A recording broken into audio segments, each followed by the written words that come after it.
আসসালামু আলাইকুম। আপনাদের আজকে আমি একটা ভ্যাকসিন দেখাবো, সেটা হলো বার্ড ফ্লুর ভ্যাকসিন। মূলত শীতকালে যেটা বার্ড ফ্লু তো দুই প্রকার আছে, একটা হলো হাই প্যাথোজেনিক আর একটা হলো লো প্যাথোজেনিক। তো আমরা যেটা হলো হাই প্যাথোজেনিক এভিয়ান ইনফ্লুয়েঞ্জা বলে H5N1 এই ভ্যাকসিনটা করবো আজকে। তো এখানে একটু দেখাই যে আজকে হলো মূলত এই কোয়েল পাখিগুলোকে এই ভ্যাকসিনটা করবো। একটু আসেন একটু দেখান। এদেরকে খাঁচা, এরা তো খুব বড় হয়ে গেছে, এরা খুব লাফালাফি করে। তো এদেরকে আমরা এই ভ্যাকসিনটা করবো, একটু দেখাই। এই যে একটু আসে দেখান, এদিকে এদিকে দেখান। এই যে সাদা কোয়েল, এখানে হলো হোয়াইট কোয়েল আছে, এই যে দেখুন উড়াচ্ছে। এই কোয়েলগুলোকে ভ্যাকসিন করব। এরপরে হলো এখানে আরেকটা কোয়েল আছে, সেটা হলো জাপানিজ কোয়েল। এই যে দেখেন জাপানিজ কোয়েল, এই জাপানিজ কোয়েলকে ভ্যাকসিন করব।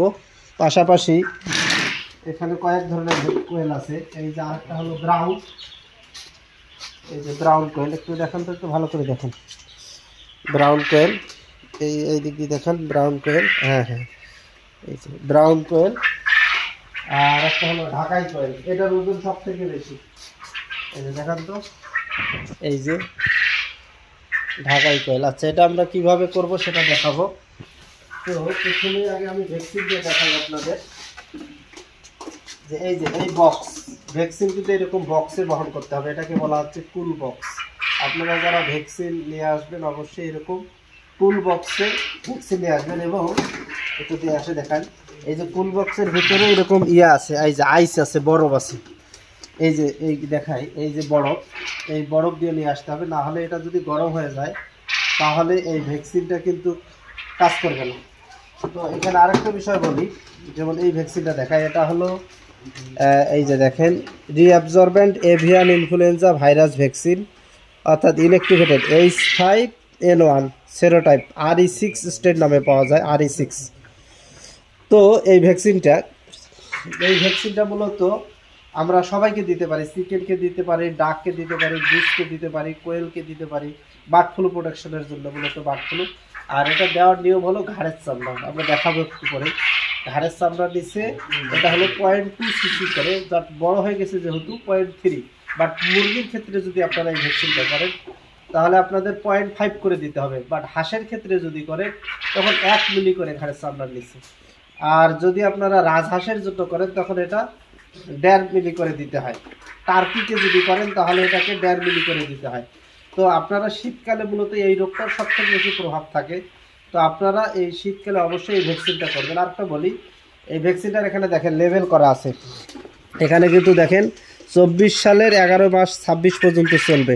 অনেকেই কিন্তু আপনারা ভ্যাকসিনের ডেট দেখেন না, এত ভ্যাকসিন ভুল করেন। আর এটার দাম হলো 2250 টাকা দাম। এটা হলো অ্যাডভান্স এনিমেল সায়েন্স, এটা মার্কেট করে এবং এর রেজাল্ট খুব ভালো। আপনারা এই ভ্যাকসিনটা করবেন এবং এই ভ্যাকসিনের মাধ্যমেই আপনারা যারা শৌখিন খামারি আছেন তাদের মুরগিগুলোকে প্রোটেকশন করতে পারবেন। এখন আমি দেখাবো আপনাদের কিভাবে মূলত আমরা এই ভ্যাকসিনটাকে আমরা করব, সেটা এখন সেই প্রসেসটা দেখাবো। তো এটা কিন্তু সবসময় এভাবে রাখতে হবে, কুল বক্সে এরকম আইস দিয়ে রাখতে হবে। তো আপনারা এইভাবে মূলত এটা সংরক্ষণ করবেন, এটা এভাবে রেখে দিতে হবে। এরপরে একটু ভ্যাকসিন করাটা দেখাবো আপনাদের। এখন এই যে দেখেন ইনি ভ্যাকসিন করবে, তো ভ্যাকসিনটা উনি গলায় ঝুলাই নিছে এবং এই যে দেখেন এটা কিন্তু যেন ওনার হাতে ঠান্ডা না হয় এই জন্য ঝুলাই রাখছে। এবং পাশাপাশি দেখেন এখানে এই যে ভ্যাকসিন গান, এই ভ্যাকসিন গানটা আগেই করে নেওয়া হয়েছে। তবে এখানে কিছু সতর্কতা আছে, যখন এই ভ্যাকসিনটা যে এখানে ঢুকে দেওয়া হয়েছে, এখানে একটু সিস্টেম বুঝাই দেখেন। এখানে কি দেওয়া হয়েছে, এই নিডলটা তো ঢুকানো হয়েছে, নিডলের সাথে একটা ছোট সিরিজ দেওয়া হয়েছে, জন্য এখানে গ্যাসটা যেন এই এখানে বাবল আকারে যেন এটাতে না আসে। আপনাদের একটু আবার ভালো করে বলি, এটাতে যদি বাবল আসে তাহলে বাবল আসলে কিন্তু চলে যাবে, মুরগির চলে যাবে। তো বাবল যেন না আসে বা সঠিক পরিমাণ যাবে না, এটা রাখার জন্য এখানে কি করা হয়েছে, ভ্যাকসিনের সাথে দেখেন একটা লাগাইছে, সিরিঞ্জের নিডল লাগানো হয়েছে, যেন আপনার এই যেন না হয়, বাবল যেন না হয় এটাতে, অর্থাৎ পিওর যেন ভ্যাকসিনটা যায়, পরিমাণ যেন ঠিক থাকে। এই জিনিসটা আপনাদের অবশ্যই মাথায় রাখতে হবে। অনেকে ভ্যাকসিন করার সময় এই জিনিসটা আপনারা মাথায় রাখেন না, তখন আপনার ভ্যাকসিন সঠিকভাবে কার্যকর হয় না। তো প্রথমেই ভ্যাকসিন করার জন্য কি করতে হবে, কোয়েলগুলোকে আগে বক্সে ঢুকাইতে হবে। আপনাদের দেখাই, এই যে এখানে বক্সে ঢুকানো হচ্ছে, কোয়েল পাখিগুলোকে বক্সে ঢুকানো হচ্ছে। ঠিক মুরগি হাঁস সবার ক্ষেত্রে এরকম বক্সে ঢুকানো হবে, তারপরে এটা করা। এই যে এই কোয়েল পাখিটা আমি ধরে আছি, এটাকে এখন আমরা কি করব, এটা কিন্তু একটা কি মেল এটা কিন্তু ফিমেল হলে এটার ক্ষেত্রে চিনাইছিলাম একদিন, এটা হলো মেল এটা হলো কোয়েল পাখি। তো এটা প্রোডাকশনে চলে আসবে, এরা শীঘ্রই ডিম দিয়ে দিবে। তো এটাকে আমরা এখন এই যে বার্ড ফ্লু সংরক্ষণের মানে কোয়েলকে আপনারা মূলত দুইটা ভ্যাকসিন করবেন, একটা হলো রানীক্ষেত আর একটা হলো বার্ড ফ্লু। তো এই ভ্যাকসিনটা আমরা করবো। এখন দেখেন আমরা কিভাবে করি ভ্যাকসিনটা, আছে একটু আস্তে আস্তে করে একটু দেখান, এখানে ভিডিওটা হচ্ছে। আচ্ছা দাঁড়ান আগে কীভাবে ঢুকে দিচ্ছেন এটা একটু দেখান। এই যে পশমটা আগে ছড়াই করতে হবে, দাঁড়ান একটু, দাঁড়ান কই দেখেন তো, একটু ভালো করে দেখাইয়েন। আচ্ছা দাঁড়ান, আচ্ছা ঠিক আছে নেন। এই যে পশমটা, এই যে দেখেন পশমের নিচে একবারে এই যে চামড়াটা বাইরে হয়েছে, এই যে চামড়াটা দেখেন তো, সিরিজটা কোথায়, দাঁড়ান একটু এই যে দেখেন দেখি, এই যে আস্তে করে উনি টান দিয়ে দিল, ঢুকে গেল, এই দেখুন চাপ দিল, এটা হয়ে গেছে। এইভাবে মূলত এই ভ্যাকসিনটা করা হয়।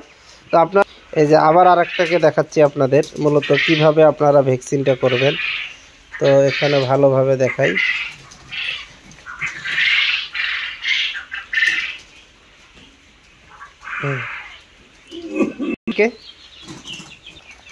আগে এইভাবে বক্সে ঢুকাইতে হবে, সবগুলো কোয়েল বক্সে ঢুকাইতে হবে, এরপর একটা করে ভ্যাকসিন করতে হবে এবং বাইর করতে হবে, একটা করে ভ্যাকসিন করতে হবে এবং বাইর করতে হবে।